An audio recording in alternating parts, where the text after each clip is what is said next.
Selamat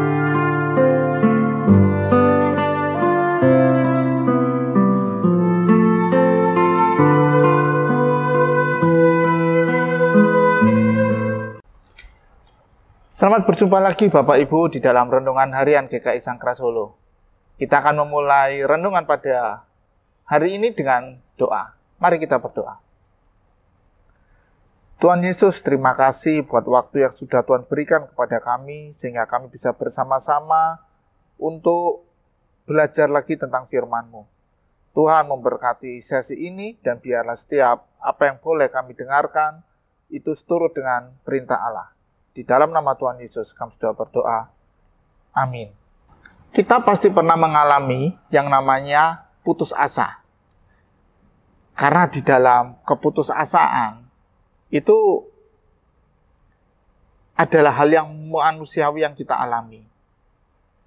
Dan Bapak Ibu, Tuhan sebetulnya tidak menginginkan kita untuk berputus asa. Tuhan ingin kita untuk selalu hidup di dalam pengharapannya, untuk selalu hidup di dalam kasih karunia-Nya. Kita akan membaca sebuah ayat dari 2 Korintus 4 ayat 1. Saya akan membacakannya. Oleh kemurahan Allah kami telah menerima pelayanan ini, karena itu kami tidak tawar hati. Hal yang mutlak yang kita terima adalah kasih karunia Allah. Itu mutlak. Dan Allah mengasihi seluruh ciptaannya. Tidak ada yang terkecuali. Termasuk Bapak Ibu juga saya. Pertanyaan yang paling penting adalah, apakah kita merasakan kasih Allah? Atau kita hanya menjalani kehidupan kita ya seperti ini saja dengan segala rutinitasnya. Tetapi kita tidak mencari kasih Allah itu. Apakah kasih Allah itu benar-benar kita rasakan? Karena memiliki perbedaan yang tipis. Di saat kita merasa bahwa Allah mengasihi kita, dengan kita benar-benar hidup di dalam kasih Allah. Dan seringkali yang membuat perbedaan itu adalah rasa putus asa itu sendiri. Karena di saat kita berputus asa, sebetulnya kita juga memiliki pengharapan yang kecil. Dan Allah adalah sesosok pribadi yang selalu memberikan pengharapan kepada umat-Nya. Kalau kita tidak merasakan kasih Allah, Bapak Ibu, akan semakin sulit buat kita menjalani kehidupan kita ini, karena kita tidak mengetahui, tidak bisa mendeteksi kasih karunia Allah juga beserta dengan anugerah-anugerahnya di dalam kehidupan kita, sehingga kehidupan kita itu menjadi kosong dan kita menjalaninya rutinitas hari demi hari, waktu demi waktu. Lah, cara terbaiknya untuk mengatasi keputusasaan itu ialah dengan mengingat kembali akan kasih Allah yang sudah kita rasakan. Dan untuk kita bisa mengingat kembali itu adalah dengan cara kita membaca firman Tuhan. Bersaat teduh. Apakah memang waktu-waktu yang sudah kita lalui, apakah saat teduh menjadi bagian dalam kehidupan kita? Apakah firman Tuhan menjadi petunjuk satu-satunya di dalam kehidupan kita? Itu adalah sebuah pertanyaan yang memang harus kita renungkan. Karena waktu kita mulai berputus asa, kita harus kembali kepada Tuhan. Kemudian, apakah itu kemurahan? Tadi kita sudah membaca, dikatakan, oleh kemurahan Allah, kami telah menerima pelayanan ini. Karena itu kami tidak tawar hati. Apa sih kemurahan itu? Kemurahan itu adalah ketika Allah memberi kita apa yang kita butuhkan. Itu adalah kemurahan, bukan yang layak kita terima. Kita tidak layak untuk menerima pengampunan dosa. Tapi oleh karena kemurahan Allah, kita mendapatkan pengampunan itu adalah sebuah kemurahan. Kemurahan adalah ketika Allah mengetahui setiap kesalahan yang telah kita lakukan.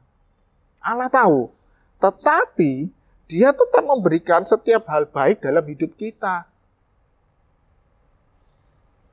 Itu adalah kemurahan. Meskipun kita melakukan kesalahan-kesalahan, akan ada hal-hal baik yang akan kita terima. Karena begitu besar kasih Allah kepada kita. Luar biasa memang Allah kita. Kemurahan Allah lah yang membuat kita untuk terus maju ketika kita mulai merasa lelah, tidak ada pengharapan, ataupun kita putus asa. Oleh sebab itu, mengingat kembali kebaikan Allah di dalam kehidupan kita adalah hal yang mutlak untuk mengalahkan keputusasaan.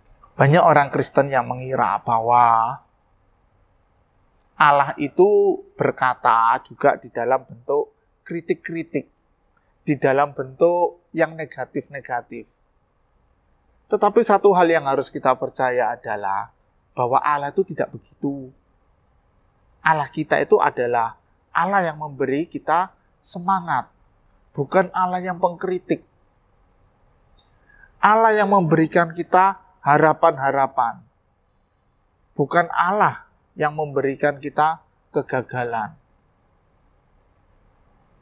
Jadi setiap apa yang kita pikirkan, hal-hal negatif, itu saya percaya bahwa itu bukan berasal dari Allah. Tetapi hendaknya kita terus meminta petunjuk dari Allah, meminta hikmat untuk melihat setiap peristiwa yang boleh kita alami, apakah ada kebaikan Tuhan di situ. Apakah setiap apa yang kita alami, kita bisa merasakan kasih Kristus di dalam kehidupan kita. Tujuan nomor satu Allah di dalam menciptakan kita adalah agar kita bisa merasakan kasih Allah. Itu adalah tujuan terbesarnya Tuhan. Dan di saat kita tidak bisa merasakan kasih Allah, itu adalah mungkin hal terburuk yang kita alami. Mulailah sekarang kita bersaat teduh, kita membaca firman, mengambil waktu dengan Tuhan, untuk kita bisa merasakan kasih Tuhan. Karena hanya merasakan kasih Tuhan, satu-satunya cara yang paling efektif mengalahkan keputusasaan di dalam kehidupan kita. Teruslah berpengharapan dalam Kristus, karena Kristus memiliki masa depan yang indah buat kita. Karena rencana-rencananya adalah rencana yang mendatangkan kebaikan, rencana yang mendatangkan damai sejahtera. Tetaplah beraktivitas di dalam pemikiran-pemikiran yang positif.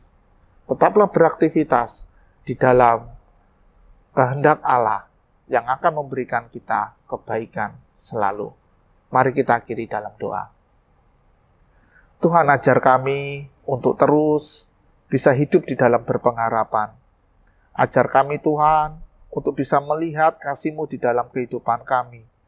Supaya setiap apa yang kami lakukan, setiap apa yang kami perbuat Tuhan, itu hanya berdasarkan kepada kasih setia-Mu saja. Di dalam nama Tuhan Yesus, kami menyambut hari ini di dalam kemuliaan-Mu, kami menyambut hari ini di dalam pikiran-pikiran baik yang boleh kami alami dalam kehidupan kami. Kami sambut hari ini Tuhan. Amin.